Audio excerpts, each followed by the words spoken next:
Teman-teman masih ingat kan ya bahwa qada dan qadar itu kan merupakan salah satu rukun Iman. iman kan ya. Rukun iman kita ada berapa? 6. Bu Lili apa aja Bu Lili? 1, Iman kepada Allah, 2, iman kepada kitab, 3, iman kepada Rasul, 4, iman kepada malaikat, 5, iman kepada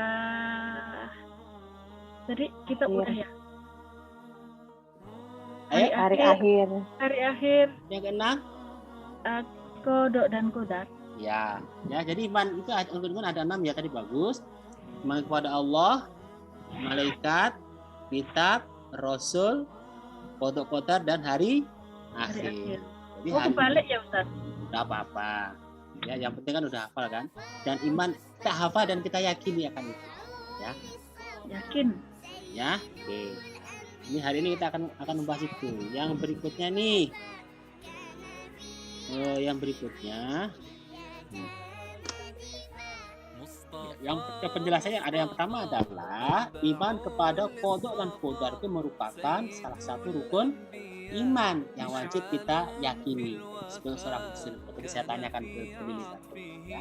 Kita nggak hanya sekedar menghafal, tapi kita harus meyakini akan rukun iman.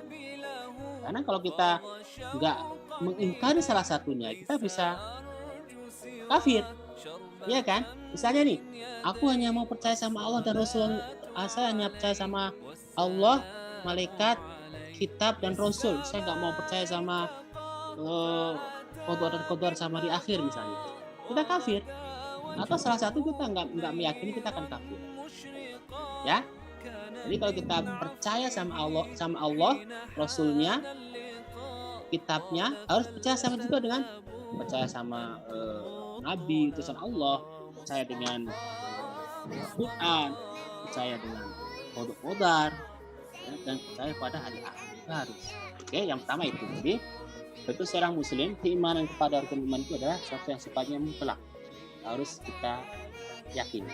Ya, pertama. Yang kedua, keimanan ini dilakukan dengan mempercayai bahwa Allah telah menetapkan takdir manusia, baik itu ketentuan yang buruk maupun yang baik.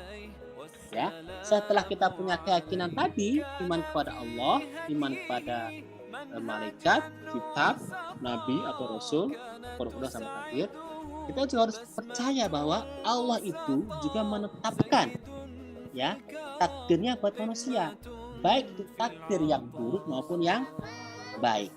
Terus kita yakini, ya. Berikutnya nih, ketentuan mengenai iman terhadap qada dan qadar itu tertera dalam sabda Nabi Muhammad SAW. Waktu itu seorang laki-laki bertanya tentang iman kepada beliau. Rasulullah SAW menjawab, iman adalah engkau beriman kepada Allah. Tadi ya, yang Bu Lili sampaikan, iman kepada Allah, malaikatnya, kitabnya, rasulnya, hari akhir, qada dan qadar, atau ketentuan buruk dan ketentuan yang baik. Ini yang tadi Bu Lili sampaikan. Ya. Oke. Meskipun tampak serupa, sebenarnya qada dan qadar itu memiliki perbedaan dalam ketentuan takdir yang sudah ditetapkan. Yang ibu-ibu semua pahami, pengertian qada sama qadar itu beda atau sama? Sama. Teh Linda atau Teh Fitri atau Mbak Yuni, Teh Linda? Iya, masih rada bingung itu Pak Ustadz. Masih rada bingung ya? Maaf, saya tak sambil minum ya.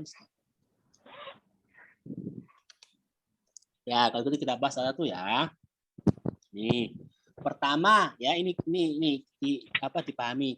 Qada merupakan takdir atau ketetapan yang tertulis di Lauhul Mahfuz sejak zaman azali. Jadi sebelum Allah menciptakan kita, Allah tuh sudah memberikan qadanya kepada kita. Bisa dipahami? Qada itu takdir atau ketetapan yang tertulis di Lauhul Mahfuz sejak zaman azali, sejak dari dulu. Sebelum Allah menciptakan kita itu sudah ditakdirkan. Misalnya nih, Jumari, kamu lahirnya di Ngawi. Dari orang tua ABC, ya. Saudara kamu segini. Nanti kamu segini merantau ke Belanda, kamu nikah dengan si A si B, itu udah tentukan dulu di awal. Ya. Maksudnya zaman azal itu zaman yang sudah sebelum kita ada. Itu namanya qada. Ya. Jadi takdir dan ketetapan ini sudah diatur oleh Allah bahkan sebelum dia menciptakan, sebelum kita alam semesta sudah ada yang namanya qada ini. Dasarnya apa? Nih surat Al-Hadid ayat 22. Tiadalah sesuatu bencana yang menimpa bumi dan pada dirimu sekalian melainkan sudah tersurat dalam kitab dahulu sebelum kejadian. Jadi yang namanya qada itu sudah ada sebelum, bahkan sebelum Allah menciptakan alam semesta. Yang tadi saya sampaikan, simpelnya tadi, Jumari kamu dilahirkan di Ngawi, orang tua kamu ini dan sebagainya itu. Itu udah kan sebelum saya ada, sebelum Allah menciptakan dunia itu Allah sudah menentukan nanti kalau Jumari kayak gitu. Bu Lili nanti umur segini akan merantau ditakdirkan merantau ke Hong Kong misalnya. Ya kan? Teh Fitri juga sama. Nanti Teh Fitri nanti umur segini ditakdirkan akan ke Hong Kong, itu sudah dirancang sama Allah. Oke? Ya. Nah, artinya qada merupakan ini nih ketetapan Allah Subhanahu wa taala terhadap segala sesuatu sebelum sesuatu itu terjadi. Ya. Itu dasarnya lagi adalah dalam hadis Rasulullah SAW, Allah Subhanahu wa taala telah menetapkan takdir untuk setiap makhluk 50.000 tahun sebelum ciptaan langit dan bumi. Jadi ingat ya, qada itu adalah ketetapan Allah sebelum itu terjadi. Ya. Jadi sebelum saya ke Jakarta, Allah sudah mentakdirkan saya. Kalau nanti saya lulus SMA, saya akan merantau ke Jakarta, udah Allah tulis tuh.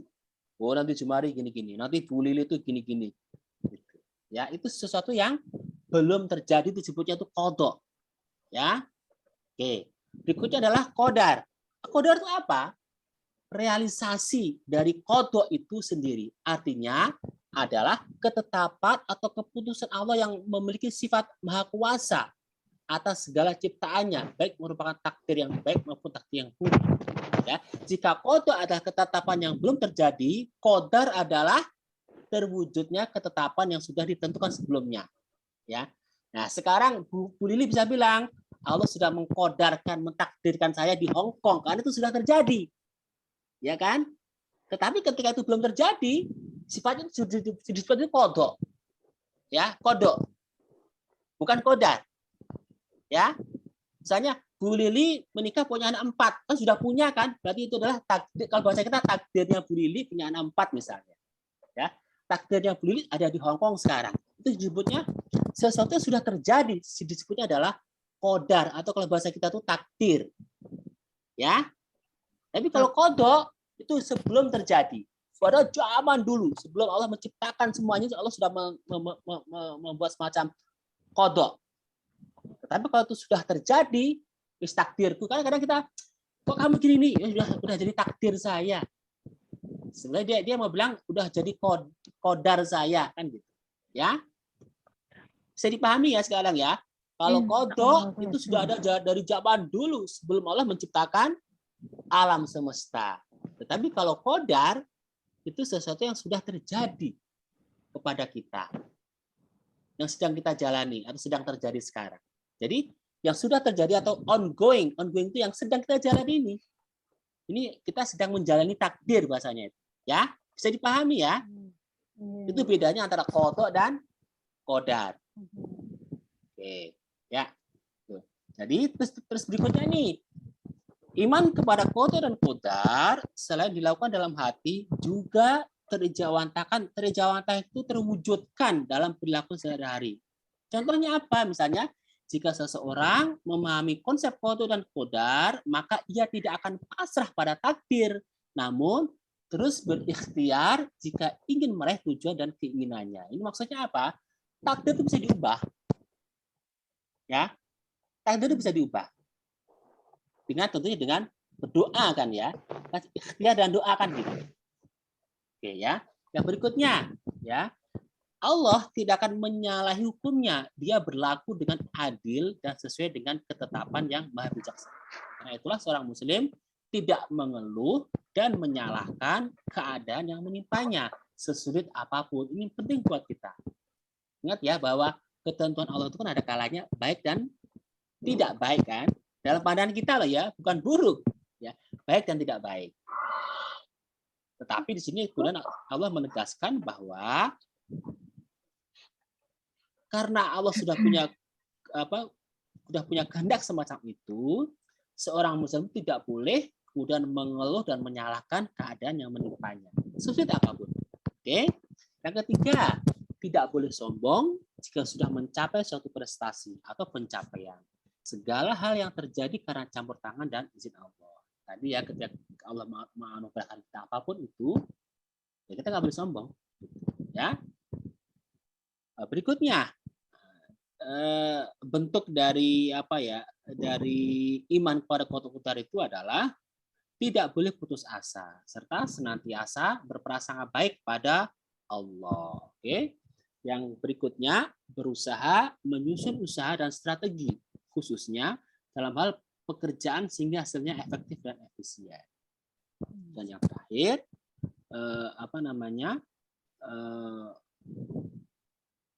iman kepada qadar dan qadar selain dilakukan dalam hati itu yang terakhir adalah jika memperoleh rezeki, seorang muslim patut bersyukur. Sementara itu jika mengalami musibah dia bersabar.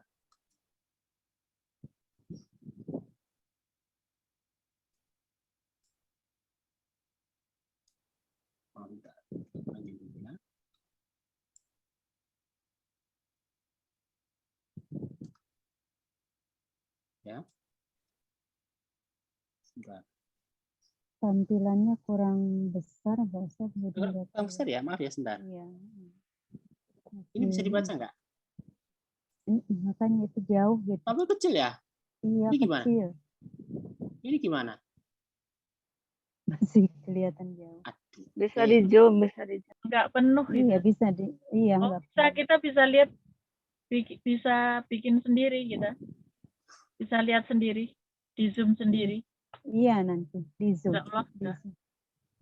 Kalau saya nggak pakai background gimana? Kalau kayak gini? Boleh, bagus ini. Ini aja.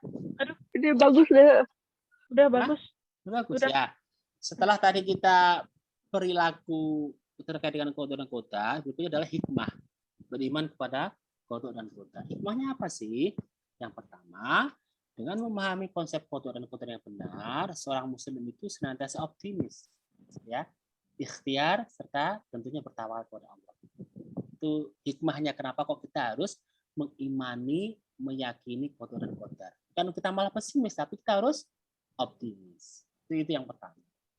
Yang kedua, seseorang yang memahami qadar dan qadar tidak akan berprasangka buruk baik kepada Allah maupun kepada makhluk. Ya, misalnya nih, kan seringkali kan yang namanya manusia itu kan ketika Allah uji dengan kesenangan. Kesenangan itu ujian kan sih? Ujian. Ujian Iya, kan. Tapi ujian, kadang kita iya. tuh melihatnya kesenangan tuh bukan seperti ujian. Ya enggak? Padahal Iya. apapun itu, entah itu kesusahan, kesenangan itu sebenarnya sama-sama ujian, cuma wadahnya aja beda. Terkadang justru orang itu jatuh ketika diuji oleh kesenangan, kan? Bener nggak? Tapi ketika diuji kesusahan tuh biasanya malah merapat sama Allah, kan? Mendekat kepada Allah. Ya kan? Tapi ketika diuji kesenangan itu malah terkadang orang itu malah lalai. Ya. Jadi misalnya sekarang nih kita diuji Allah misalnya jauh dari keluarga, jauh dari anak tuh, jangan kemudian kita menganggapnya itu sebagai sebuah kita jangan sampai berprasangka buruk kepada Allah. Ya, kita jalanin aja. Karena setiap orang kan punya jalan masing-masing kan ya. Yang itu nggak bisa kemudian kita paksakan ke orang lain. Jadi sikap berhusnudzon harus senantiasa kita pelihara, harus kita jaga. Ya, maksudnya kepada Allah maksud saya ya. Berikutnya, Allah SWT menciptakan makhluknya dengan segenap kemampuan, anggota tubuh atau kelebihan tertentu. Dengan berkah tersebut, seorang muslim diwajibkan berusaha untuk memperoleh kehidupan yang layak dan tidak berputus asa dengan rahmat Allah. Ya, jangan berputus asa. Wala tai'asu min rauhillah, kata Allah. Dan janganlah kamu berputus asa dengan rahmatnya Allah. Ya, rahmat itu kan nggak harus sesuatu yang sifatnya material, nggak sesuatu yang sifatnya fisik atau uang, ya kan? Rahmat itu misalnya ketika sudah umur kita Allah kasih rahmat itu bisa kita maknai hidayah juga bisa, ya. Rahmat misalnya ketika kita sudah umur, Allah memberi kita kesempatan untuk menjaga sholat kita, ya enggak? Kita bisa membaca Al-Quran dengan nyaman, ya kan? Kita ada waktu untuk bisa berzikir dengan nikmat. Itu kan satu bentuk rahmat Allah kan? Gitu loh. Dan itu enggak semua orang-orang miliki atau dapatkan, gitu ya. Berikutnya, kita menyadari bahwa manusia itu diciptakan berbeda-beda dan beragam. Hikmahnya adalah untuk saling mengenal dan bekerja sama, ya kan? Itulah kadang-kadang ya ayuhan nasu ubudu rabbakumul ladzi khalaqakum min dzakari wa unsa wa ja'alakum syu'uban wa qabaisa illa lita'arafu. Jadi Allah itu menciptakan kita tuh banyak suku. Ini saya Jawa, Bu Lili Jawa misalnya, Teh Ginda dari Sunda misalnya ya. Ini kan tujuannya apa? Allah menciptakan kita banyak suku dan ras itu kita arafu, untuk saling mengenal dan bekerja sama. Benar nggak? Iya kan? Justru bukan kemudian dimunculkan sentimen-sentimen yang berbeda. Oh, dasar lo kadrun dan sebagainya. Ya kan udah nggak benar. Sudah bertentangan dengan penciptaan Allah kepada manusia kan? Allah bisa saja menciptakan orang kulit putih semua. Bisa nggak? Kayak orang Eropa semua misalnya. Bisa nggak? Bisa. Allah bisa nggak menciptakan orang itu kayak orang Hongkong semua, matanya sipit kayak kita? Bisa kan? Tetapi Allah memilih jalan yang berbeda. Dalam artian ada orang kulit hitam, kulit coklat, kulit putih, rambutnya pirang, rambut hitam, rambutnya apa itu kayak Afrika itu kan kayak Indomie. Tujuannya bukan untuk dihina. Karena itu kan kita nggak bisa minta kan. Saya nggak minta saya dilihat orang Eropa gitu. Bisa nggak? Nggak bisa kan? Nggak bisa. Kalau saya boleh minta sama Allah, saya minta dilihat jadi anaknya Ratu Elizabeth saya. Iya kan? Pasti sejahtera saya. Ya enggak? Dulu. Iya enggak? Makanya saya selalu menekankan bahwa terkait dengan warna kulit, ras, suku itu kita nggak boleh menghina. Ya, karena itu sifatnya given. Given tuh udah takdirnya kayak gitu ya. Oke.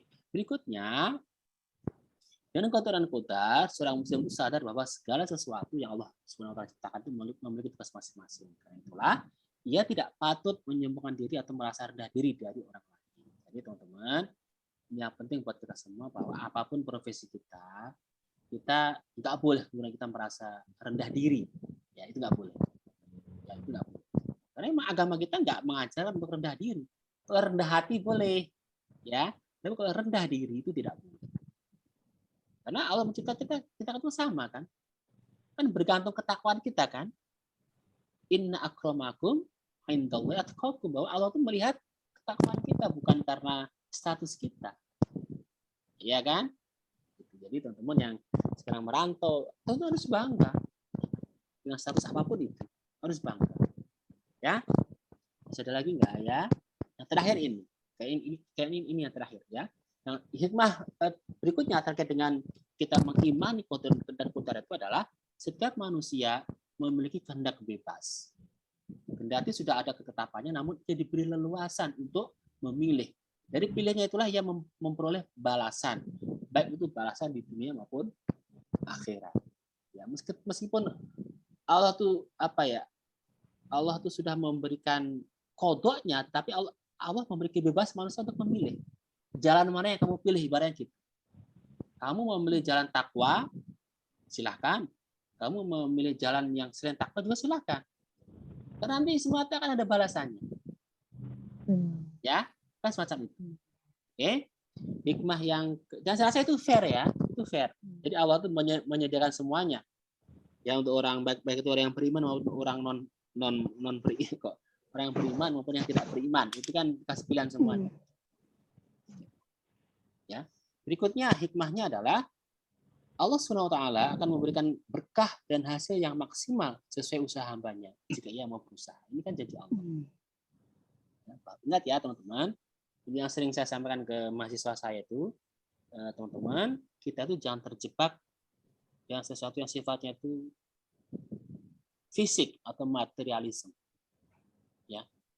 Karena seringkali kalau kita terjebak dengan sesuatu yang sifatnya fisik, bisa kita hitung itu kita melupakan yang disebut dengan berkah.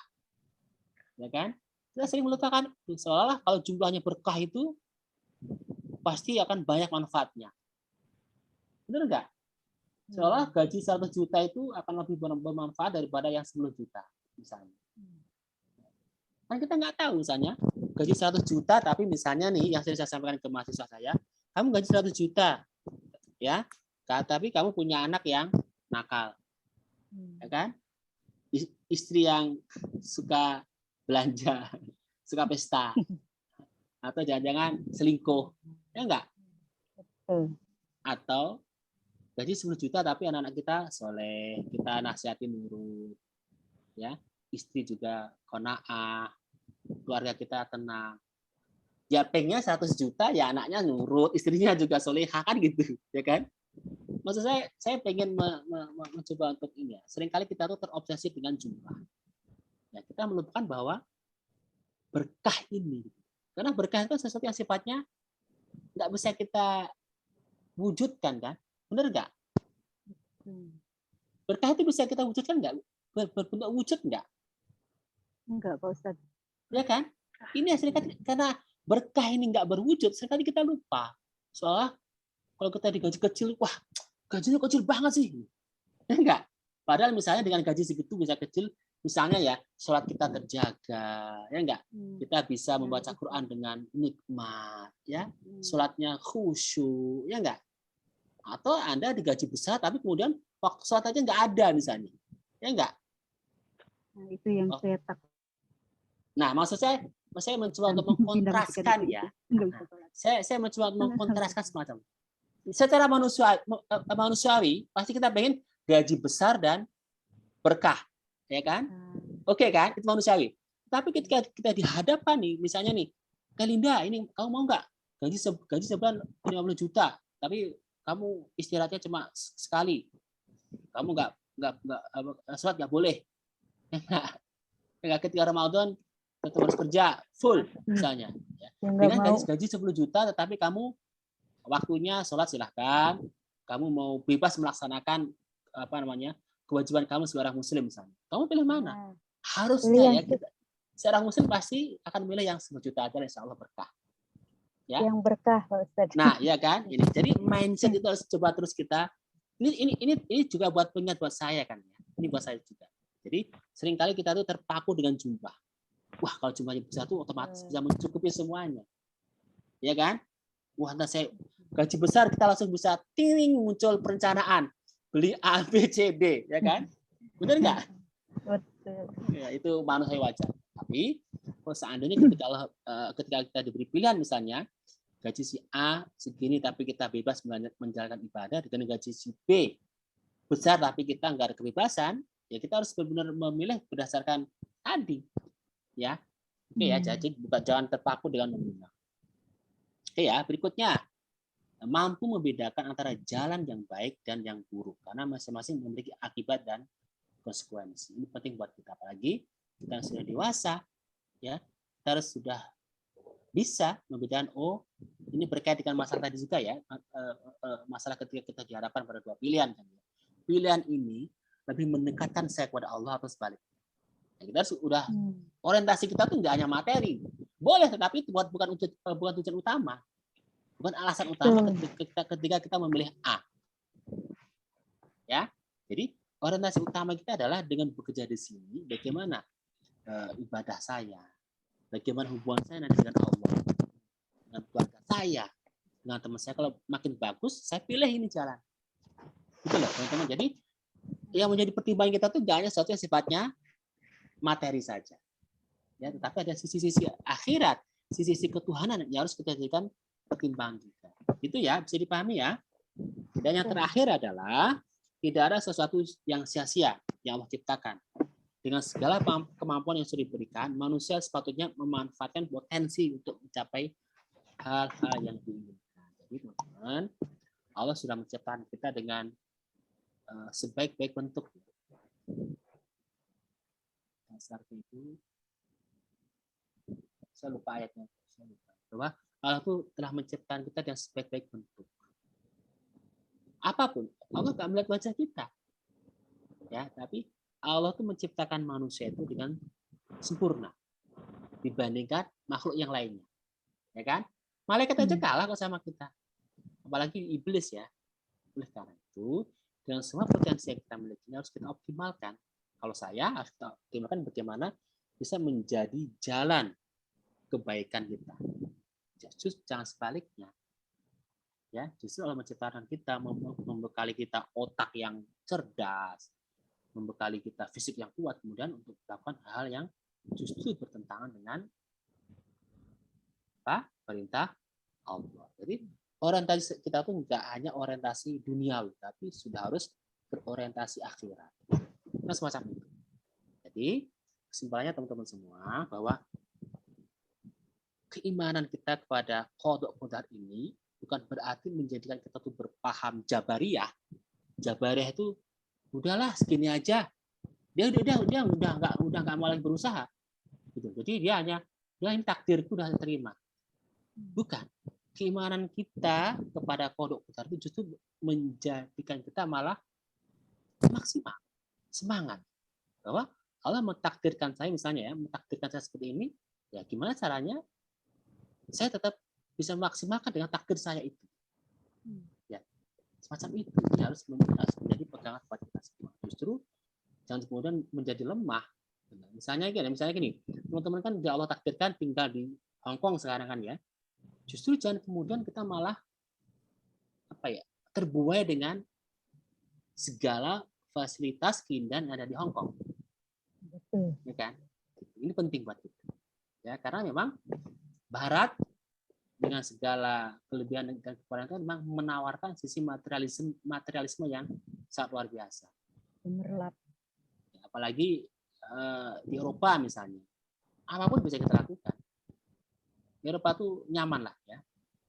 Saya pun juga sering kangen di Belanda, tapi maksud saya jangan sampai kemudian dengan kondisi semacam itu justru menjauhkan kita dari Allah. Justru dengan kemudahan itu, karena kita orang beriman, justru harus mampu pendekatan kita kepada Allah. Dan posisi teman-teman masing-masing. Ya. Oleh karena itu saya cukup salut, cukup bangga sama teman-teman semua. Ya, kesibukan bekerja yang tentunya sangat menguras fisik dan pikiran, tapi Masya Allah masih menyempatkan waktu untuk ya saling tausiah, saling ngaji, itu hal yang luar biasa. Tapi itu harus kita mulai. Itu harus kita mulai. Kalau nggak kita mulai, misalnya kita hanya mengikuti, aduh capek ya, ya Anda nggak akan berubah. Seperti yang kemarin saya sampaikan bahwa saya ini orang kampung, orang tua saya petani nggak punya sekolah, tapi alhamdulillah saya punya keinginan untuk kuliah waktu itu. Karena kalau saya nggak punya keinginan untuk kuliah, ya saya sama teman-teman saya aja tuh kerja bangunan, kawin sama buruh pabrik, ya kan? Punya anak saya titipin ke ibu saya di kampung, saya merantau ke Jakarta lagi, punya anak lagi, titipin lagi, gitu siklusnya. Dan saya nggak akan berubah. Jadi pesan saya yang berikutnya kepada teman-teman semua, teman-teman pelajari di Hong Kong itu apa yang sekiranya nanti bisa kita ambil pelajaran untuk kita ambil hikmahnya ketika sampai di Indonesia. Misalnya bisnisnya lah atau makanannya lah, apapun itu ambil positifnya. Belajar misalnya, di Hong Kong itu misalnya makanannya ini yang favorit misalnya, pelajari aja. Nanti misalnya kalau sampai Indonesia kita modifikasi. Misalnya kalau mau usaha kuliner misalnya, kan kita nggak tahu ke depan seperti apa kan kodoknya kita nggak tahu, kita tidak kodoknya jadi apa. Itu sudah takdir yang sedang dijalani sekarang ini nih, kita sedang menjalin takdir nih, ya kan? Takdir adalah sesuatu yang sudah terjadi atau yang sedang kita jalani, ya. Kan kita memang kodok itu sayangnya rahasia ya, kita nggak bisa melihat, wah ini kita di sama Allah setelah Hong Kong kemana ya, kan kita nggak tahu. Ternyata setelah Hongkong balik ke Indonesia, berarti takdir saya bang sekarang di Indonesia lagi. Kita baru bisa ngomong takdir. Tapi kalau sekarang kita belum bisa, ke depan mau seperti apa ya? Nah, itu harus kita cari tuh di kodok kita sama Allah tulisnya seperti apa. Ya, itu ya. Jadi intinya itu ya, kita berdamai itu dalam artian ketika Allah sudah menentukan, mentakdirkan kita misalnya bekerja di Hong Kong, kita jalan itu dengan ikhlas. Saya pengen mengunci itu. Jangan kemudian dengan takdir yang sudah tentu menjalani itu kemudian berprasangka buruk kepada Allah. Itu naudzubillah. Ya. Yang penting kita jalani, kita syukuri. Harus seperti itu kalau orang beriman itu. Ya. Oke lah, mungkin di awalnya agak-agak gimana ya. Gimana ya Allah, saya udah gini-gini, tapi jangan kemudian itu kita biarkan terlalu lama. Segera kita ganti switch bahwa ya Allah, saya terima ini adalah jalan yang harus saya tempuh. Ya. Gitu. Jadi jangan kemudian kita bersuudzon kepada Allah. Terkait dengan misalnya meninggalkan keluarga yang di Indonesia. Kita doakan. Ya kan? Sebagai orang tua mendoakan semoga keluarga saya, anak-anak saya itu Allah jaga. Ya kan? Itu penting. Kan senjata orang beriman apa? Doa kan? Kalau memang kita nggak bisa memeluknya secara fisik kan, kita doakan dia, anak-anak kita, keluarga kita yang ada di Indonesia. Ya kan? Semacam itu. Pun dengan saya itu kan meskipun anak-anak ya meskipun hanya di pondok, tapi kan rasa kangen saya sebagai orang tua itu kan pasti muncul. Doa saya semacam itu kan anak saya, anak yang soleh-solehah misalnya. Jadi semoga Allah menjaga anak keturunan kita sampai hari kiamat, ya, tetap berpegang teguh kepada Islam. Karena kan kita nggak tahu nanti cucu kita akan jadi apa, enggak. Makanya dari sekarang terus kita berdoa, ya Allah, jadikanlah anak keturunan kami tetap dalam fitrah Islam ila yaumil qiyamah nantinya. Yang pernah saya sampaikan kan banyak teman-teman saya misalnya ya, dia lahir Muslim, kemudian merantau ke Belanda, punya anak-anak, anaknya nggak punya agama. Kalau di Belanda itu kan biasa orang nggak punya agama itu biasa. Mereka Padahal kan orang tua liberal, dulu Pak Ustadz. Muslim. Gitu. Jadi maksud saya kita doa sama Allah, karena kita udah nggak punya kekuatan lagi kan terkait cucu kita nanti kayak apa, kita nggak ada lagi kekuatan untuk ya kan kita udah misalnya kita udah meninggal kan, gitu. Harapan kita doa anak kita, cucu kita untuk tetap dalam fitrah Islam sampai nanti hari kiamat. Ya, itu aja yang bisa saya sampaikan. Jadi maksud saya dengan berdamai dengan takdir itu apapun, teman-teman, yang Allah telah takdirkan kepada kita, tetapkan kepada kita syukuri dan kita jalani. Karena setiap orang itu punya jalannya masing-masing. Saya nggak bisa menyamakan kondisi saya dengan kondisinya Bu Lili atau Teh Linda atau Teh Gina, nggak bisa. Tapi kita sebagai orang beriman harus yakin bahwa itulah yang terbaik buat saya, buat kita. Itu aja ya yang bisa saya sampaikan. Masih banyak. Jika ada yang mau disampaikan, silakan. Nanti insya Allah kita akan bisa ketemu lagi pekan depan ya. Nanti pada Mas Semut saya tak buat materi slide kayak gini lagi. Ya, itu aja. Assalamualaikum warahmatullahi wabarakatuh. Silakan, ada yang mau tanya. Assalamualaikum warahmatullahi wabarakatuh. Bagi yang ingin bertanya, mungkin monggo dipersilahkan teman-teman. Sesi tanya jawab untuk ini ya. Saya mau tanya. Ya, monggo Mbak Lili. Bentuk sabar itu seperti apa, Ustaz? Apa Sabar harus diem gitu?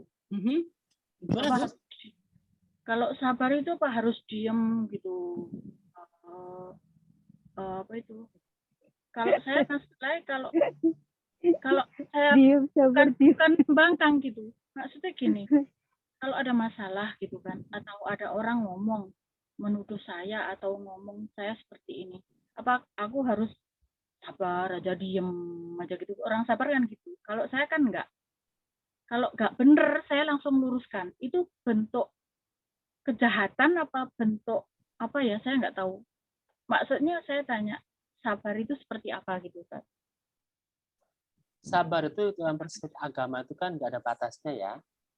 Nah, ini coba kita pahami bersama. Seringkali sabar ada batasnya enggak? Dalam agama kita tuh sabar tuh nggak ada batasnya. Ada batasnya itu ketika bergantung ke orangnya. Tapi agama Islam itu kalau berbicara sabar tuh nggak ada batasnya. Misalnya. Yang kedua terkait dengan misalnya salah satu kasus misalnya kita dituduh misalnya, apakah sabar itu dituduh diam? Ya enggak. Ya, ini konteks sudah beda. Kalau kemudian orang menuduh kita sesuatu yang tidak baik, ya kita luruskan tadi betul. Tapi tentunya dengan cara-cara yang bijak. Nah, dengan cara yang bijak ya, jangan kemudian tujuan kita pengen meluruskan justru menimbulkan konflik, perpecahan itu yang tidak yang tidak dibolehkan dalam agama. Tabayun bahasanya ya. Oh, iya. Tabayun itu mencari kejelasan, pengen mengklirkan masalah. Nah, makanya kalau memang ada orang menuduh kita sesuatu yang tidak baik, kita tabayun, kita cari kejelasan. Ingat ya, dengan cara yang baik. Ahsanu qaula, dengan perkataan yang baik, dengan cara yang baik. Nggak boleh justru kita marah-marah, kan langsung kita tantangin. Enggak. Ya. Ingat ya, jangan sampai kemudian gini, niat kita pengen meluruskan, menjelaskan, tapi dengan cara yang tidak tepat, justru menjadi tidak produktif. Itu maksud saya ya. Apapun itu maksud saya, kesel ya kesel, manusiawi. Tetapi apakah kemudian kita tetap semacam itu? Karena agama kita nggak pernah mengajarkan. Tapi nggak bisa senyum, Ustadz, gini loh. Kalau saya itu pasti saya ingin menjelaskan gitu. Dan udah terjadi sering sekali dan saya selalu seperti itu. Jadi nggak mau terus berkembang melebar gitu. Jadi seumpama saya dengar mengatakan yang tidak benar dan saya harus meluruskan. Saya tuh langsung ke orangnya gitu. Bagus ya. Ke orangnya. Walaupun dengan nggak bisa senyum gitu kan, tapi juga nggak marah, cuman agak tegas gitu aja gitu. Apakah itu bentuk kemarahan? Ya, enggak lah, kan orang kan punya mimik masing-masing ya, mimik masing-masing. Enggak lah, itu kalau terkait dengan pembawaan pribadi saya rasa itu bukan. Yang penting kan kemarin itu kan berarti kan nggak boleh diem ya Ustaz. Ya kalau memang gini, cuma diem kan? Kalau sifatnya itu yang tadi yang disampaikan, misalnya kalau ada orang bisa menuduh kita, harus kita luruskan karena itu perintah agama. Fatabayyanu, kan, maka carilah penjelasan. Penjelasan. Jadi ketika orang menuduh kita itu tapi ingat ya, garis bawahnya adalah dengan cara yang baik tadi ya. Jangan kemudian kita sebenarnya pengen menyelesaikan masalah tapi dengan cara yang salah. Ya kan? Justru konflik nanti jadinya. Nggak mau teguran lagi. Oke, bisa dipahami ya. Ingat, paham, Ustaz. Kita pengen melakukan sesuatu yang benar, tapi cara kita salah. Itu menjadi salah. Ya. Kalau kita pengen mencari kebenaran, pengen mencari tabayun, harus dengan cara yang benar. Biar nanti orang yang kita tabayun itu, meskipun dia salah ya, tidak merasa tersinggung. Itulah agama kita hebatnya ya. Orang salah pun tetap boleh kita hargai mereka. Karena mereka juga manusia. Justru nanti dia pasti akan respect sama kita. Gitu loh. Oh, ternyata kemarin salah. Dan dia ke depan pasti dia akan hati-hati. Gitu. Tapi kalau cara kita nggak benar, depan pasti akan dikerjain lagi kita. Wah, kesel banget nih sama dia. Dulu pernah gua katain gini, kok dilabrak misalnya. Ya kan? Benar nggak? Tapi kalau kita cara dengan baik-baik, pasti ke depan dia akan hati-hati betul. Mau mengatain kita apa, pasti akan hati-hati. Walaupun dia nggak ungkapan, tapi dia pasti batinnya hati-hati ntar kalau saya ngomong sama dia. Ya, itu teman-teman, biasanya kalau kita tuh marah-marah tuh orang juga justru malah nggak simpati, meskipun kita benar loh ya. Tapi karena cara kita menyampaikan tadi, kita lebih ke emosional, kan orang nggak respect sama kita. Justru tujuan utama kita yang pengen misalnya memberikan penjelasan justru nggak tercapai. Oke ya, ini juga berlaku buat saya. Kita marah kesel itu ya wajar, tapi jangan sampai kemudian kita yang sudah dewasa ini kok masih suka emosi secara ini dan itu aja ya. Saya pendiam Pak Ustaz. Grundel tapinya. Tidak suka marah dan suka menabung. Gini, saya tuh orangnya gini, kalau nggak langsung dengar atau kayak masa bodoh gitu kan. Tapi kalau langsung mentok dan bener-bener saya dengar sendiri dan itu nggak apa yang terjadi dengan saya itu pasti saya jelaskan gitu. Tapi alhamdulillah yang saya seperti itu kebanyakan terus baik gitu sama. Jadi maksudnya gini, yang ini tadi Bu Lili, intinya jangan sampai kemudian niat kita baik tapi cara kita tidak baik kemudian menjadi tidak baik. Itu aja sih. Yang penting ya nanti harus disampaikan ke teman-teman juga ya. Kesel boleh, tapi ketika kita pengen mencari tabayun, pengen menjelaskan harus dengan cara yang baik. Jangan sampai justru menyinggung, justru menjadi runcing perbedaan kita. Oke ya. Baik, silakan kalau ada lagi. Ada yang masih ada yang mau bertanya teman-teman sebenarnya?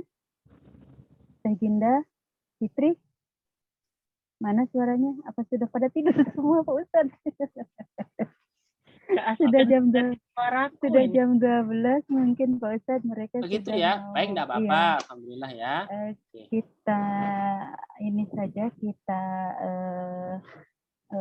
doa dengan doa penutup nanti Pak Ustadz yang mewakili kami untuk berdoa. Setelah itu kita tutup dengan doa kafaratul majelis. Baik teman-teman, alhamdulillah ya kita bisa menyelesaikan pengajian rutin kita di malam hari ini. Pertama, kami atas nama SMI masih banyak atas kesediaan teman-teman semua sudah hadir malam hari ini. Semoga dari yang kita diskusikan, yang kita pelajari Allah Ta'ala akan membuat kita semua. Ya, mari kita berdoa. Astagfirullahaladzim, astagfirullahaladzim, astagfirullahaladzim. Allahumma shalli ala sayyidina Muhammad wa ala ali sayyidina Muhammad. Walhamdulillahirabbil alamin. Hamdan syakirin, hamdan